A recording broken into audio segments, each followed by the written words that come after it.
When creating a new template, you will come to this overview.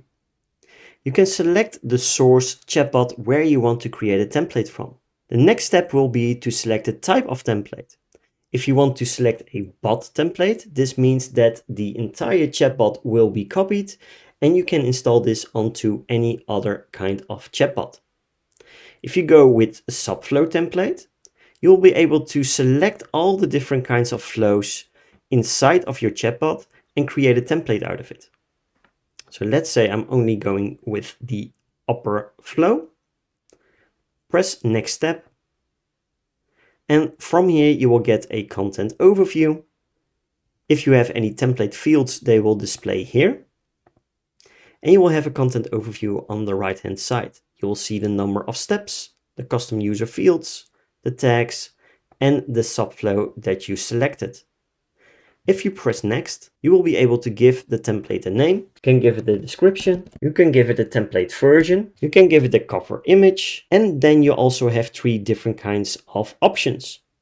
If you select publishable, this means that you allow recreating this template as a new template.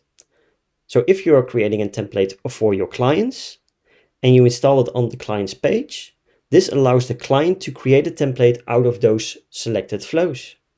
If you disable this, the client will not be able to recreate the template from your flows. You also have the option editable, and this allows editing of the template content. This, of course, can also be disabled if you want to install it for a chatbot client and you don't want the client to mess anything up. The last option will be viewing, and if you enable this, it will allow viewing the template flow design. So the person that installs this template will also be able to see how the template has been built. If you're done, you can press the top right button, create subflow template, and now you will see that the template has been successfully created. You can copy and paste the link with share this template with a permanent link, or you can go to the template overview.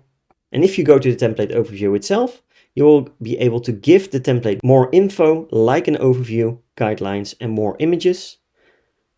But you are also able to select what kind of template link this should be. You will have a public link, and then it will be listed in the template store. You will have a shared link, and access is via a permanent link. You can also go with a one-time link, and becomes private after the first installation, so the link will not be able to be used any longer. Or you can only set it to private, and this means it's only available for your particular workspace.